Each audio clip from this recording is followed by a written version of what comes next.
알로하 하와이의 박미입니다. 고개 드는 9월의 위기설, 저도 한번 이야기를 했지만 하도 시간을 끌어서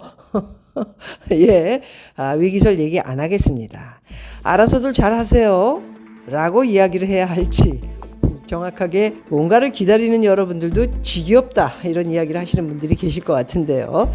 이제부터는 9월부터는 우리가 공부를 하고 정보를 들으면서 알아서 판단합시다.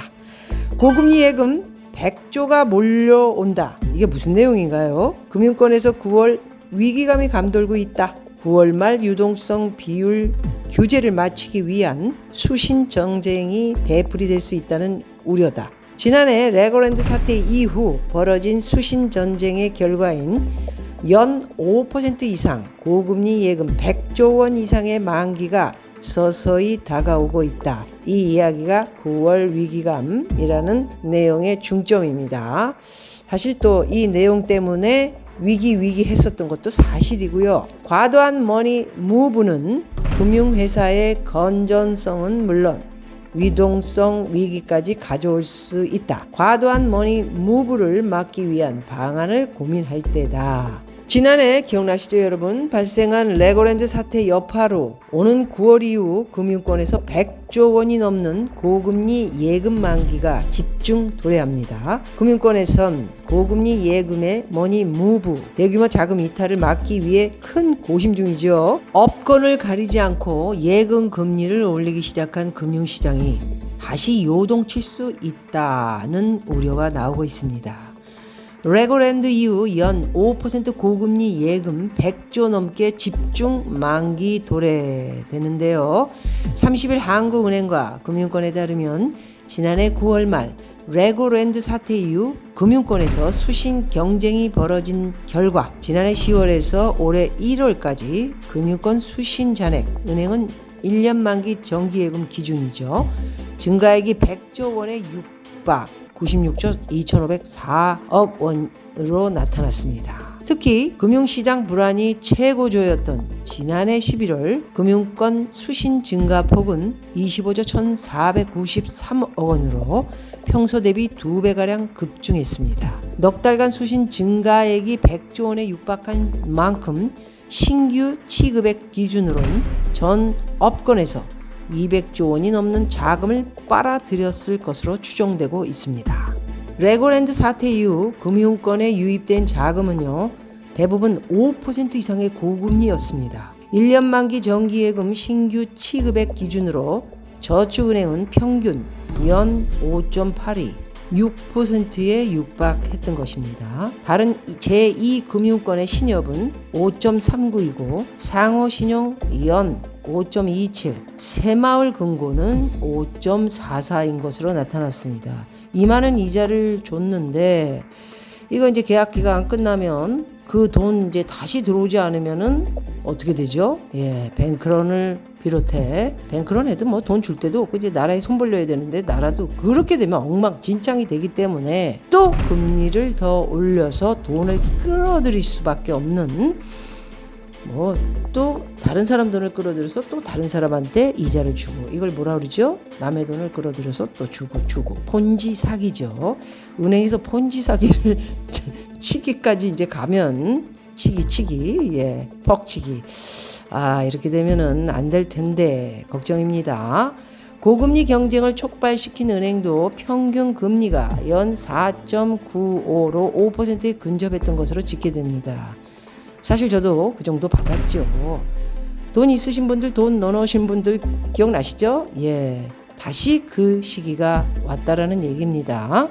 자, 보시면 최소 100조 원이 넘는 고금리 예금이 다음 달부터 속속 만기 도래가 예정되자 금융권은 바짝 긴장을 하고 있죠. 레고랜드 사태와 같은 돌발 변수가 발생해 어느 한 업권에서 금리 경쟁을 시작하면 전 금융회사가 동시다발적으로 자금 유출을 막기 위해 수신 금리를, 이자를 올려서 받게 된다. 제가 왜 현찰을 많이 가지고 있어라 이런 얘기를 했는지 아시겠죠? 지금은 주식할 필요도 없고 부동산은 더더욱 할 필요도 없습니다. 현찰이 장땡. 현찰 10억 넣어놓으면 얼마 주게요? 수백만 원 주죠, 한 달에. 달러는 더 높은 이자를 줍니다. 이런 얘기하면 안 되는데. 자, 조짐이 나타나고 있는데요. 제2금융권을 중심으로 최근 고금리 특판 예금이 이제 슬슬 고개를 들기 시작했습니다. 금융당국도 매우 우려를 표명하고 있는데요. 9월 말 기준으로 유동성 규제를 맞춰야 하는 것도 9월 위기설을 부추기는 요인입니다. 예컨대 저축은행은 3개월 이내에 현금화할 수 있는 자산을 3개월 안에 갚아야 하는 부채로 나눈 값이 100%를 넘어야 합니다. 10월에서 12월 만기 도래하는 정기 예금이 3개월 부채에 해당하기 때문에 자금 유출에 대비해 수신을 확보해야 합니다. 은행도 1개월 유동성 규제인 LCR, 유동성 커버리지 비율 규제가 지난 7월부터 강화됐죠. 새마을금고 등 상호 금융업권도 중앙회에 예치하는 상한준비금 규제가 강화돼 9월 말 유동성 확보에 비상이 걸렸다. 뱅크런 위기로 지난달 17조 원의 자금이 이탈한 새마을금고가 채권을 팔고 난리가 났죠. 그러니 그 채권을 판 새마을금고 때문에 다른 은행들이 또 채권값이 올라가면서 또 이자가 올라가고, 기억나시죠? 그랬던 새마을금고가 다시 특판 경쟁을 벌이고 있습니다. 무슨 특판? 이자 많이 줄 테니까 우리 은행에다가 돈 넣으라고. 삐보더라. 7.7%의 적금까지 나타나. 이거 미국 생각이 나네요. 실리콘밸리 뱅크 망했죠. 이 현상이죠. 이자 많이 준다고 돈을 끌어들이는데 채권이 폭락하고, 그러면서 싸게 사놨던 채권들이 무너지는 그런 결과를 보이면서 뱅크런 사태가 이루어지면서 세계의 엄청난 은행들이 미국이 망해서 나갔죠. 그래서 이 새마을금고는 17조라는 뱅크런 사태를 맞았을 때 정부에서 빨리 나와가지고 다 우리가 책임져 줄 테니 걱정하지 마라. 어떻게 책임을 질 건데. 이런 사람들이 있어. 제발 망할 거는 망하게 놔두라고 좀 제발. 자, 새마을금고가 고금리를 무기로 자금 이탈 방어에 나설 수 있습니다. 이렇게 되면 금융권 전체로 수신 경쟁이 촉발될 가능성을 배제할 수 없다가 아니고 이미 시작됐어. 이것들아, 무슨 국민의 알기를 뭘로 하는 거야 지금. 지금 다가오는 이자 그렇게 많이 6% 막 이렇게 주고 7% 우리한테 이제 다시 또 은행에다 넣어놓으면 7% 준다 그러고 그 돈으로 돌려막기 해야지. 폰지 사기 쳐야지. 이렇게 얘기하면 안 되나? 네, 돈 집어넣는 사람은 누구냐? 이런 이야기들을 많이 하시는데요. 시골에 계신 분들 많이 계세요.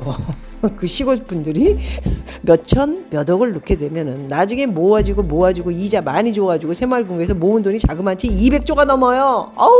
정말. 그러면서 무슨 일 터지면 나라에서 다 해주겠지. 이거 어떻게 처리해야 됩니까? 째깍. 이것도 또 이게 폰지로 자꾸 넘어가는 이 은행들의 일들이 이자 주고 또 다시 이자를 그것보다 6% 줬죠. 그저께 5% 줬다, 6% 줬다. 이번에는 7%. 좋다. 그러면서 집어넣으시는 분들은 어떻게 되겠지. 설마 내 돈은 어떻게 먹겠어. 새마을금고 안 망해. 그리고 망한다 한들 나라에서 돈 주잖아. 다시 나라에서 돈을 준다 하더라도 원금은 5천만 원까지 준다 얘기가 있었는데 새마을금고는 또 문자로 많은 사람들이 새마을금고는 책임 없다 이런 얘기 하는데, 사람들이 아우성 치면 5천만 원 줄 수도 있어. 거기까지 봐줘야 될 수도 있다고. 안 그러면 윤석열 정부가 큰일 난단 말이야. 어쨌든 알아서들 잘하시고요. 또다시 돈을 끌어들이는 7%의 이자가 나온다. 무서워. 나 같으면 안 넣습니다. 안전한 데 넣고요. 사고가 생기면 5천만 원 책임준다고 해도 시간이 되게 걸리겠죠. 그 돈 받으려면. 알아서들 하시고요. 자, 금리 많이 줄 테니까 우리 은행에 넣어놓으세요. 제2금융권 저축은행 캐피탈 증권회사 새마을금고 난리 났어요. 여러분 감사합니다. 마할로.